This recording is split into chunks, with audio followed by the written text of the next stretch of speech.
what makes this one unique is they would line the glass with absinthe. Oh, the little green fairy. Glass you're gonna drink out of you're gonna line that with absinthe. I'm gonna line it with absinthe to make it. Okay. Not now. Oh, and because we didn't have absinthe, we just did straight cocaine. So so absinthe is the main ingredient is wormwood. Yeah, it doesn't have a great taste to it. Because we didn't have it, we used Malort. Oh! So we just lined this thing with Malort. So all you Malort fans, that's what we had to use. You did this to me tonight? We had to. We didn't. Did you have absinthe? No. No. Welcome to Whiskey Bits With Matt and Phil, where we talk all things whiskey. and all things comedy. Matt, how are you? I'm good, Phil. How are you? I'm doing fantastic. Fantastic. It's great to see you again. It's been a while. Yeah, it has. It's been too long. No, it hasn't. It's been way too long. Oh, was I not supposed to say that? No, you weren't. Oh, okay. Don't let them in that the On the last secret. episode that they listened to was a week ago, For them. but 10 minutes ago for us. Whoa, it's like we're in like Interstellar. Mm-hmm. You know what's really crazy I love is that movie. somehow we had time to change our shirts. I can't believe that. I mean, the movie magic. The magic of the Hollywood. cinema. Hollywood. We'd like to thank our special effects and visual effects teams and our costume. Yeah, I would like to first of all, I personally would like to thank the camera operator, Matt Summerfield. Thank you to all of you tripods for being here tonight. Audio engineer. That would be you. I mean, financier of said Also audio. you. Audio engineer Matt Summerfield. We wear a lot of fantastic job. We wear a lot of pants. Yeah. Hats. Wear a lot of hats. I mean, I do wear a lot of pants. I have this pair of pants and another pair of pants. Yeah. That's all the pants. You know what's crazy about you and me? We both put our pants on the same way. One giant leap at a for time. mankind. Do you ever? I was thinking about this the other day. I'm at the age where, and I'm not like, I don't feel like I'm like overweight, but I had to roll on my back like a hedgehog to get my socks on. You ever had to do that? I like back rolled just to like hoist Your leg? my leg, Huh. using momentum To get your socks to on. get my foot close enough to put my sock on. I don't know if that says more about my age or my lack of flexibility. Probably a little both. I really that I sounds. couldn't believe it. It sounds crazy. I have a series of back and shoulder injuries that have put my body into very strange positions to dress myself or do other daily activities. So I get it. I'm not sure. You actually run in a figure eight pattern in order to get your pants on. just to put on a shirt. It is really wild. I got to take a running leap. I put the shirt out on this machine thing, and it just opens it up like if it was like a parachute, and I run and I leap into it. Yeah. 9 times out of 10 I'm fine, but that one time, don't think I could leap to do anything. I feel like when you find yourself having to use other things to lean on while you're putting on your shoes, or like that's when you've hit that age of depression. Oh, just yeah, things aren't working. Yeah, exactly. The biggest telltale, right? Everybody talks about this one. When you make noise as you get up, that is the sign that you are over 40. My chiropractor said I play a ton of hockey, and big hockey guy. I love it. I love playing hockey. Canada, eh? I love Canada. I love Canadians. I know we've talked about this. Freaking geese. The geese are the worst. They're the worst. The reason we think geese are so great is because we think they're Canadian, so they must be nice, but they're jerks. I told that joke to a Canadian once, and he agreed. Totally. Oh yeah, totally. He loved it. That's he awesome. Loved it. Yeah. Yeah. So at any rate, my chiropractor said once you hit the age of 40, you shouldn't leave your feet anymore. Meaning, like, you shouldn't be falling down. You shouldn't be, hurt, because if I don't leave my feet ever, and I feel like they've always been attached to your legs, yeah, and then to the ground. yeah. Do you remember when you were a kid, you would be able to climb up onto the top rope of your couch, the turnbuckle, and dive off and elbow drop a pillow? Yeah, but does he mean don't ever lift your leg ever? No, anywhere? he's just saying don't sorry, leave your you can't feet. go Like, up steps. you've got your feet if you're walking. Disobeyed But your chiropractor. the minute you fall or jump or leap You will or dive at 40 years old, you just shouldn't be doing it dead. anymore. Dead. But I think about jumping off of a couch and my knees hurt.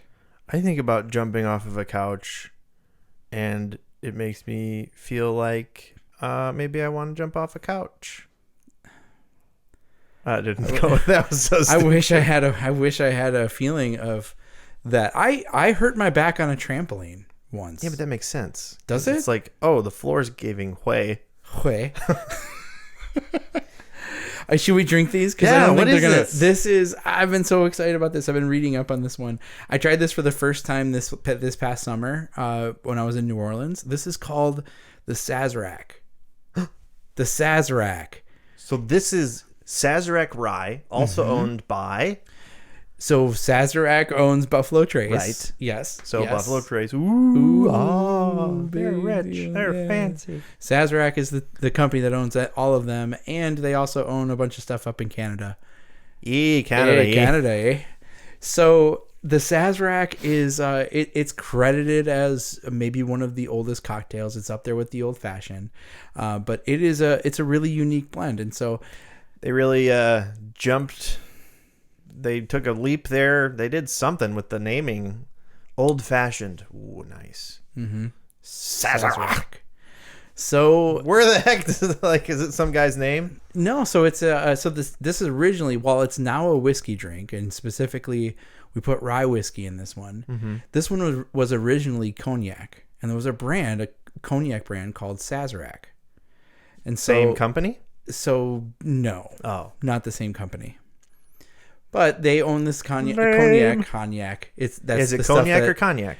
I think it's I'm going to go with cognac. I'm going to say cognac because it's not Kanye West. It's Kanye West.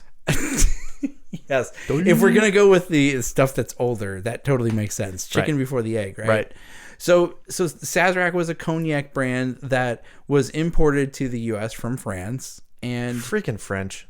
Well, we got to remember we're in New Orleans. Oh, okay. So this makes perfect sense. I still don't like the French. So the guy that originally designed this drink or started pouring this drink in his coffee house, which they would refer to saloons as coffee houses. So they don't get in trouble or something? In New Orleans. Yep. They would serve this drink called it wasn't called. Why didn't they just call it a church? Called take it way further away. Like you just let's just name it a different drink. Yeah, but you're trying to trick the government or something into the fact that it's not alcohol. So call it I don't know, preschool house or daycare house or church house. Why? Okay. I'm sorry. I'll go back to the 1870s and try to figure that one out. Yeah, please do. I can't tell you that one. This actually predates the 1870s. This goes into the so it's 1869, early 19th century. Yeah. So it's like I said, maybe one of the oldest cocktails in the U.S. So okay, let me talk about a little bit how this one was though. made. You like that? That lemon's really nice, isn't it? You like that? You like the lemon smell? Like that lemon? Is that a good thing? You like that? You like that? Mm-hmm. It's very aggressive, Phil. So this one is made with like we said, the base is rye whiskey, but this is made by taking a sugar cube and these Peychaud's bitters. So Peychaud. Don't ever say that to me again. How dare you? Peychaud's was a guy in New Orleans. Oh. He was an apothecary. I thought you were swearing at me. In New Orleans, and that's where they got these bitters. And so they added those a little bit later into the drink. So originally just sugar, cognac. They added the bitters in there, but what makes this one unique is they would line the glass with absinthe. Oh, the little green fairy. Yes. So absinthe is lined. They lined this with absinthe. They would have that sugar cube. So the way it's made is they put sugar cube, bitters. They mash all that stuff up, add the whiskey, stir it up, make it cold. They line this glass, the glass you're going to drink out of, you're going to line that with absinthe. I'm going to line it with absinthe? To make it. Okay. Not now. Oh. And because we didn't have absinthe. We just did straight cocaine. So so absinthe is, the main ingredient is wormwood. Yeah. It doesn't have a great taste to it. Because we didn't have it, we used Malort. Oh! So we just lined this thing with Malort. So all you Malort fans, that's what we had to use. You did this to me tonight? We had to. We didn't. Did you have absinthe? No. No. So cool story. Okay. I'm scared. They actually banned absinthe in the U.S. Really? Yep, 1912. Why? They took it out.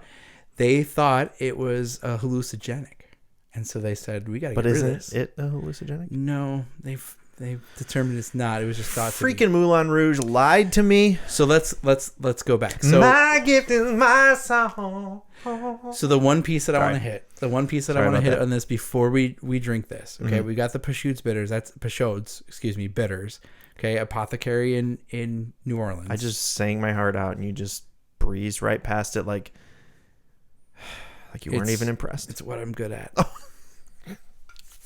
Okay, go ahead. We've got the absinthe, or herb saint is the other stuff that they can use. That's what they used after absinthe was banned in the U.S. Okay. They never went back to it. They just kept it with the herb saint. It got changed to rye whiskey in the 1870s when cognac became difficult to import from France. Cognac. Kanye Westiac. And so rye was used because it was way more available.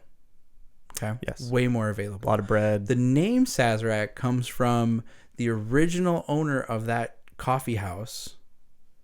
Named it the Sazerac Coffee House. Because his Mr. Sazerac. I don't know why. Oh, okay. But that's just why. He called the coffee house Sazerac. Yeah. Okay.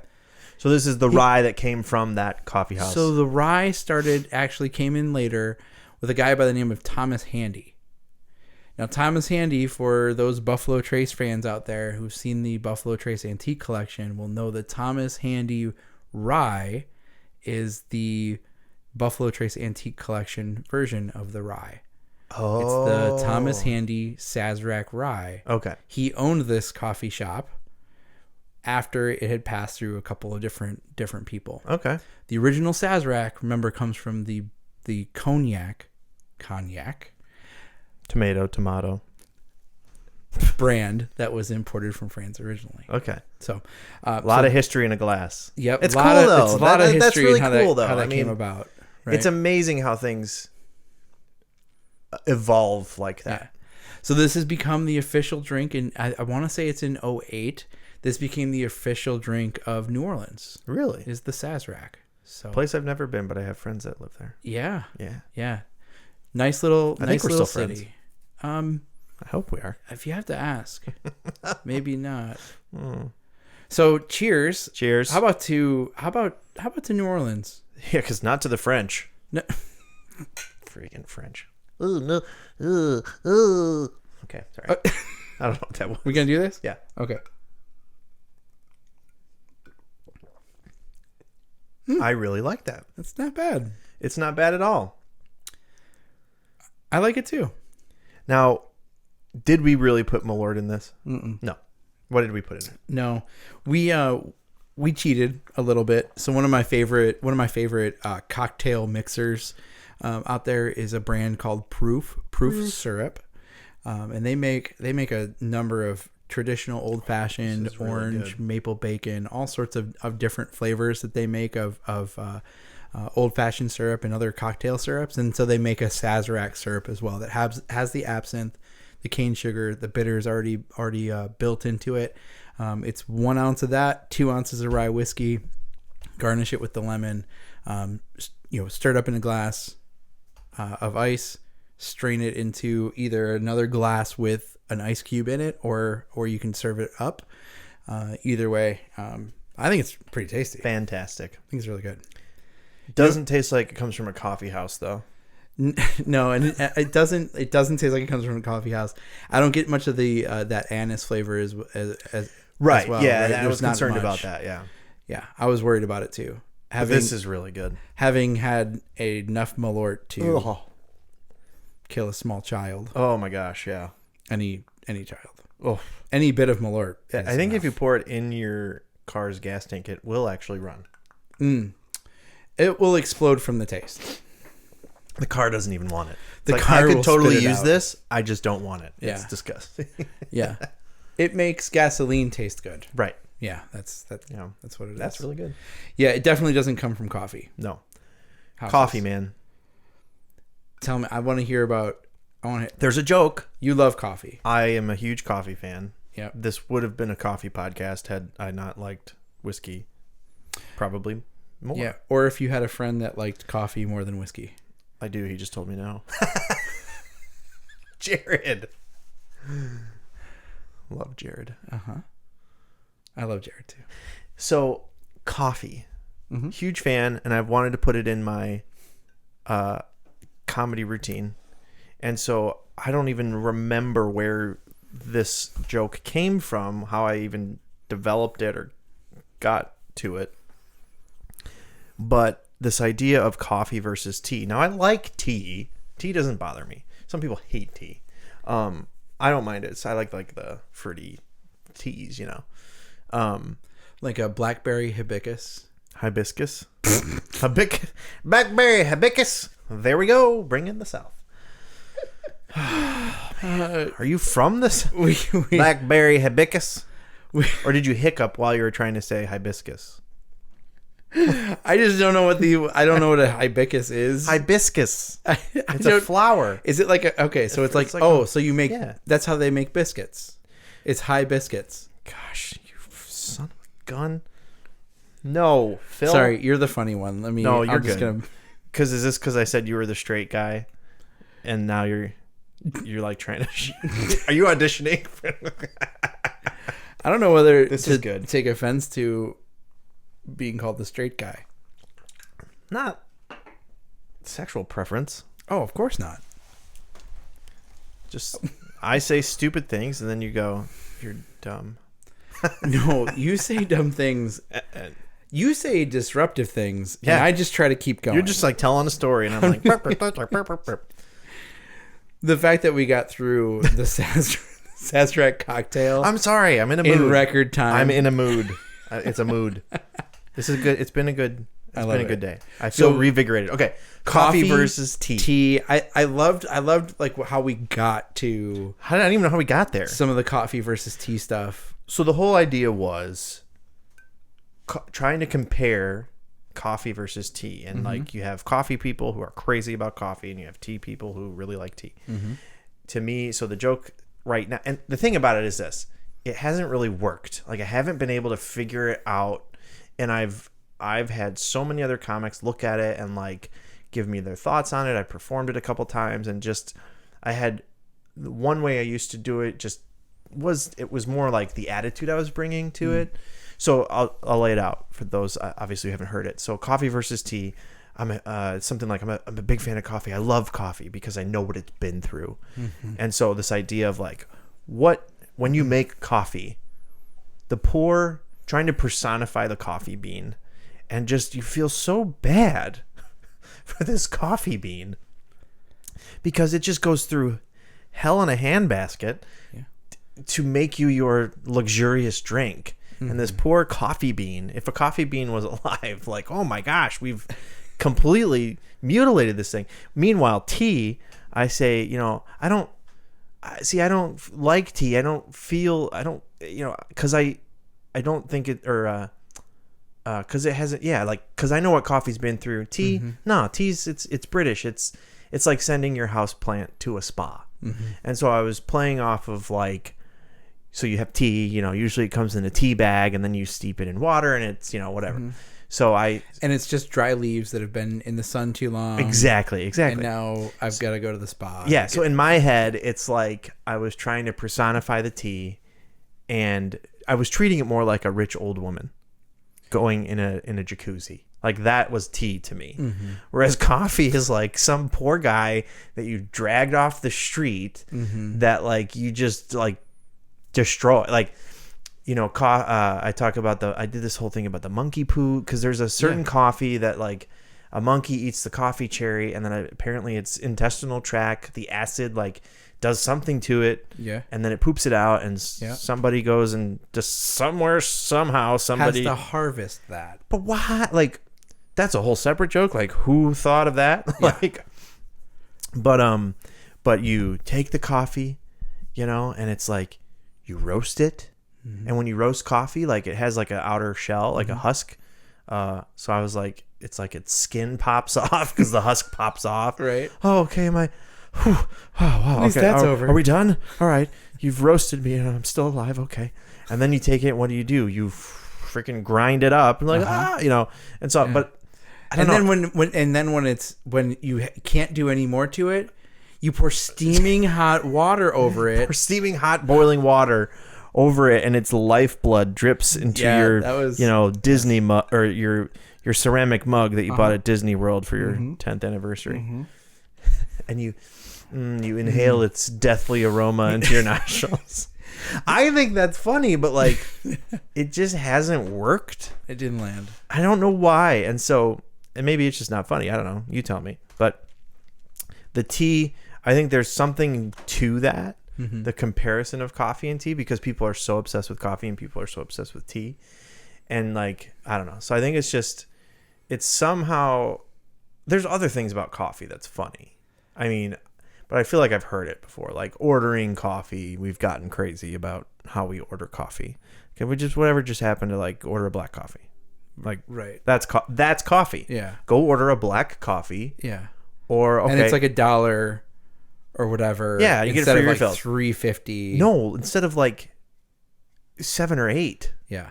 Like I go to Starbucks, my drink is caramel iced latte. Sorry, I had to burp. Caramel iced latte.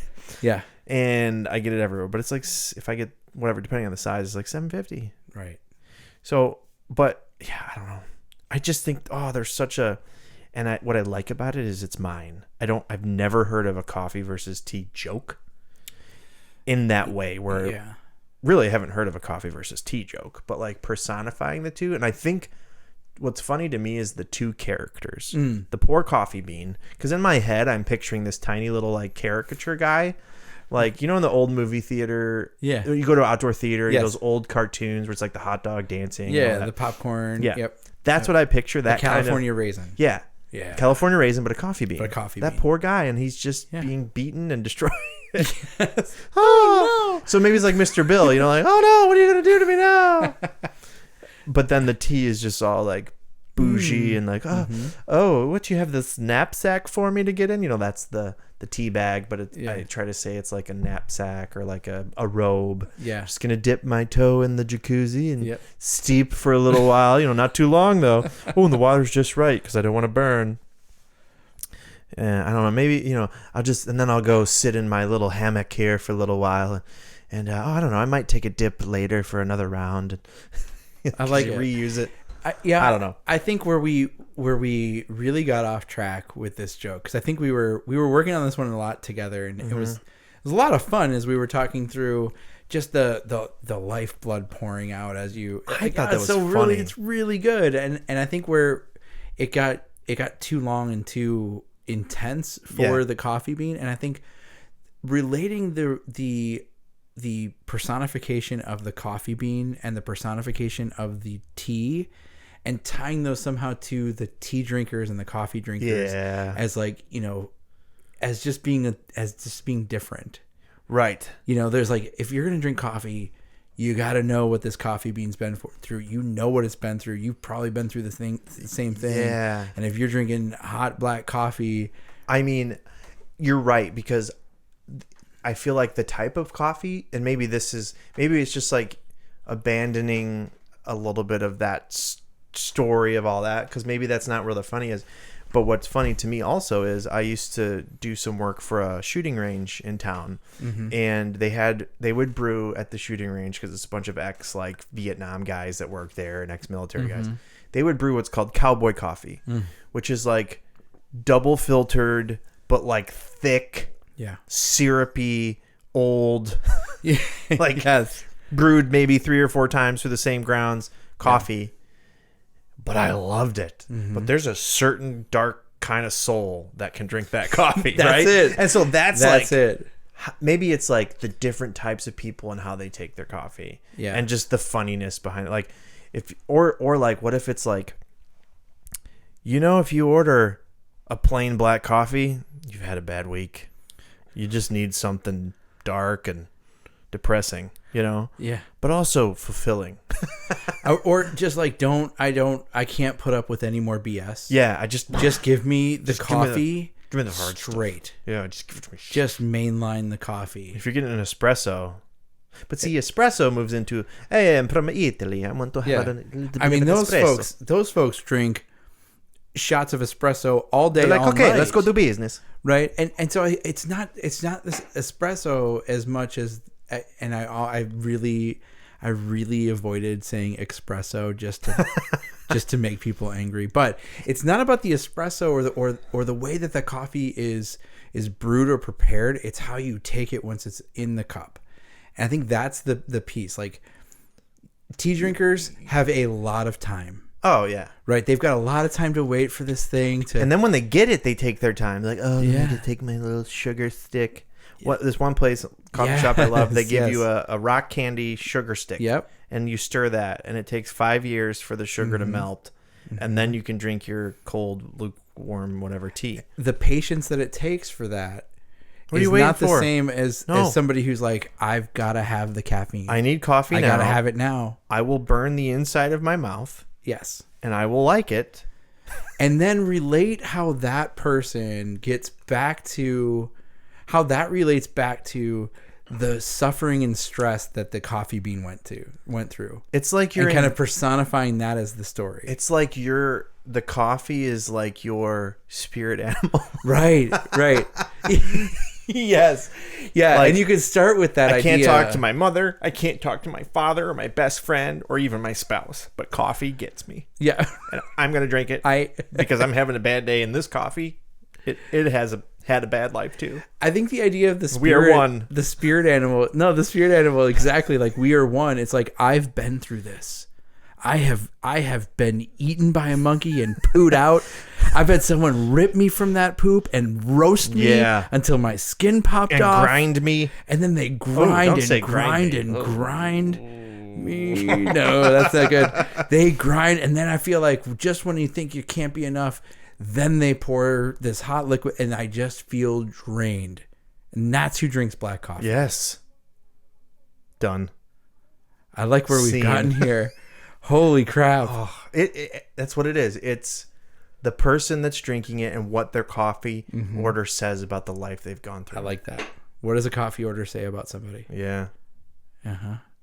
Now we got to flush that out. That's going to be a whole nother episode. I mean, probably it is, but I really like where I like we landed. that. Yeah. Yeah, this was good. This is good. This is good. I like it. I like it too. This might be a The fun Saz. Can we call it the Saz? one. A lot of people do call it the Saz. Really? I just made that up. No, Saz. you absolutely The Saz did. TM. I've never heard it before. The Saz. TM. TM? Trademarked. No. Rights reserved. Tom Middleton. No, Thomas Handy. Ooh. Oh. To Thomas Handy. To Thomas Handy. Cheers, Matt. Cheers. Good to see you. You do. Next time on Whiskey Bits. So what we're going to do is we thought that it would be a good idea for us to kind of give a little backstory into like why we're doing this, and also like some not buy-in, but like some cred, some street cred of like Street cred. why we're doing what we're doing. This is, for me, this is really diving into my first experience with whiskey and with bourbon and what it means to share bourbon with friends. Yeah.